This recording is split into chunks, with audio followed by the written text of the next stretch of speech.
Hello students, welcome to Vidya school. And आज हम class 12 English का चैप्टर नंबर 2 जिसका नाम है भारत इज माई होम का पार्ट 2 लेकर आए हैं, जिसमें हम paragraph 4, paragraph 5 and paragraph 6 discuss करेंगे। एंड इसका जो लास्ट पार्ट है यानी कि पार्ट 3, उसमें पैराग्राफ 7, 8 एंड 9 को डिस्कस किया जाएगा। एंड आफ्टर दैट हम इसके क्वेश्चन आंसर्स और उसकी समरी एंड इसके जो प्रीवियस ईयर क्वेश्चंस है जो इस चैप्टर से आ चुके हैं बिहार बोर्ड में, उसको हम डिस्कस करेंगे। ठीक है, सो बिना किसी देरी के इस पैराग्राफ को शुरू करते हैं। फर्स्ट चैप्टर में हम पैराग्राफ 3 तक कंप्लीट कर चुके हैं। अगर आपने नहीं देखा है तो जाके वो आप देख सकते हैं। ओके, सो चलिए पैराग्राफ 4 शुरू करते हैं। The process of it's constant renewal is Indeed the process of growth of national culture and national character. इसका मतलब ये है कि इसके निरंतर नवीनीकरण, रिन्यूअल मतलब होता है नवीनीकरण, कांस्टेंट मतलब निरंतर, इसके निरंतर नवीनीकरण की प्रक्रिया वास्तव में राष्ट्रीय संस्कृति और राष्ट्रीय चरित्र के विकास की प्रक्रिया है। Okay, the process of its constant renewal indeed the process of growth of national culture and national character. Okay, it is the business of education as I see it to minister this constant renewal. इसका मतलब ये है कि यह शिक्षा का व्यवसाय है। व्यवसाय है मतलब काम, शिक्षा का काम है। एज आई सी इट, जैसे कि मैं इसे देखता हूँ, to minister this constant renewal, इस निरंतर नवीनीकरण को मंत्री बना देना। Okay, and I may be forgiven the presumption,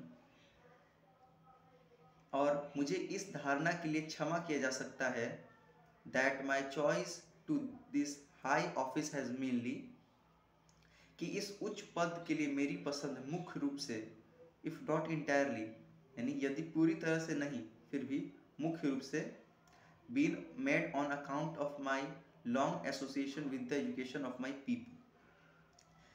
मेरे लोगों की शिक्षा के साथ मेरे लंबे जुड़ाव के कारण बनी है। मतलब इस पूरे लाइन को अगर मैं समअप करूं तो क्या होगा कि यह शिक्षा का व्यवसाय है, यानी कि शिक्षा का काम है। जैसा कि मैं इसे देखता हूँ, इस निरंतर नवीनीकरण को मंत्री बनाना, ये शिक्षा का काम है कि जो कांस्टेंट रिन्यूअल है, जो नवीनीकरण है, उसको मंत्री बना देना। और मुझे इस धारणा के लिए क्षमा किया जा सकता है कि इस उच्च पद के लिए मेरी पसंद मुख्य रूप से मेरे लोगों की शिक्षा के साथ मेरे लंबे जुड़ाव के कारण बनी है। Okay, then I maintain that education is the prime instrument of national purpose। मैं मानता हूँ कि शिक्षा राष्ट्रीय उद्देश्य का एक प्रमुख साधन है। यहाँ पे मैं कौन है? Doctor Zakir Hussain. Okay, and that quality of education is inescapably involve in the quality of nation. और शिक्षा की गुणवत्ता राष्ट्र की गुणवत्ता में अपरिहार्य रूप से शामिल है। ओके, सो आई होप आपको सेकेंड पैराग्राफ समझ में आया होगा जो मैंने बताया, लाइन बाय लाइन इसको एक्सप्लेन किया मैंने। चलिए हम नेक्स्ट टॉपिक पे चलते हैं। आई होप आपको क्लियर हुआ होगा फोर्थ पैराग्राफ। चलिए तो हम नेक्स्ट पैराग्राफ पे चलते हैं। Paragraph number 5, I therefore pledge myself to the loyalty of our past culture from wheresoever it may have come and by whomsoever it may have been contributed।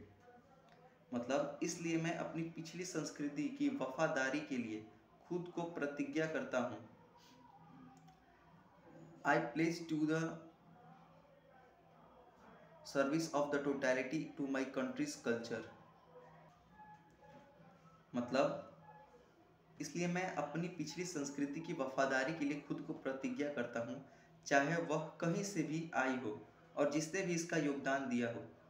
मैं अपने देश की संस्कृति की समग्रता की सेवा करने का प्रतिज्ञा करता हूँ, ऐसा डॉक्टर जाकिर हुसैन कह रहे हैं। I pledge my loyalty to my country irrespective of religion or language। I pledge myself to work for its strength and progress and for the welfare of its people without distinction of caste, color और creed। मैं अपने देश के प्रति अपनी वफादारी की प्रतिज्ञा करता हूँ, धर्म या भाषा के बावजूद। मतलब ये कह रहे हैं कि धर्म और भाषा देख के मैं किसी के भी तरफ या किसी के अगेंस्ट नहीं बोलूँगा, मैं उसके काम को देख के उसको समर्थन या उसका विरोध करूँगा। ना ही वो धर्म, जाति, ना ही भाषा, ना ही रंग, ना ही पंथ, किसी भी चीज़ों को लेकर वो भेदभाव नहीं करेंगे, ऐसा वो बोल रहे हैं अपनी स्पीच में। और साथ में बोल रहे हैं कि देश की प्रगति और इसके लोगों को कल्याण के लिए वो अपना काम करने की शपथ लेते हैं। Okay, the for the welfare of its people without distinction of caste, colour and creed. Okay, the whole of Bharat is my home and its people are my family. मतलब सारा भारत मेरा घर है और यहाँ के लोग मेरा परिवार है। The people have chosen to make me head of this family for a certain time. लोगों ने मुझे एक निश्चित समय के लिए इस परिवार का मुखिया बनाने के लिए चुना है।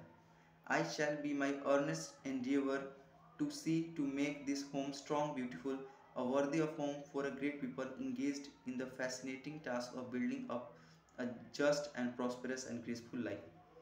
मतलब इस घर को मजबूत और सुंदर बनाने की पूरी कोशिश होगी।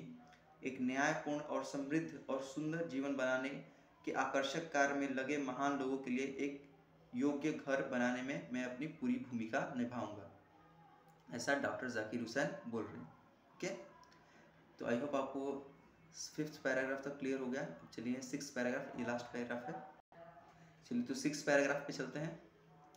The family is big and is constantly growing at the rather inconveniently fast pace.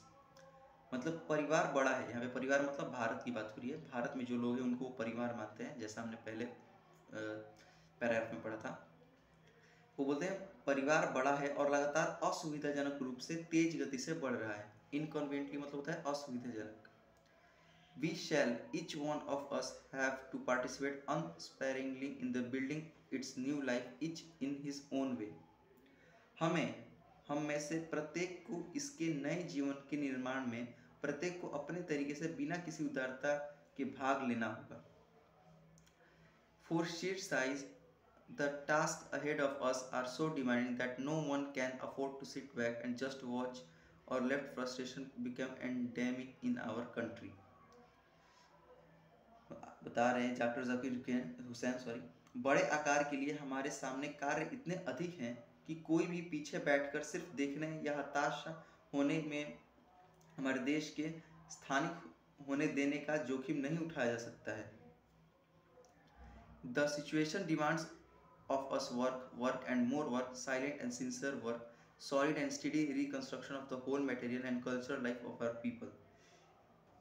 मतलब स्थिति, जो उस समय स्थिति थी भारत की, वो हमसे काम और अधिक काम, मौन और ईमानदार काम हमारे लोगों को संपूर्ण भौतिक और सांस्कृतिक जीवन के ठोस और स्थिर पुनर्निर्माण की मांग करती है। उस समय का सिचुएशन के बारे में डॉक्टर जाकिर हुसैन बता रहे हैं कि उस समय सिचुएशन इतनी बुरी थी कि उस समय सिर्फ काम और काम ही चाहिए था देश को आगे बढ़ाने के लिए, और ऐसा काम जो मौन रूप से किया जाए, जो ईमानदारी से किया जाए, क्योंकि उस समय के जो सिचुएशन था, उस समय की जो स्थिति थी, वो यही मांग कर रही थी। ओके, सो आई होप आपको 4th, 5th, 6th पैराग्राफ समझ में आया होगा। तो कोई पैराग्राफ में या कोई लाइन में कोई प्रॉब्लम हो तो आप कमेंट कर सकते हैं।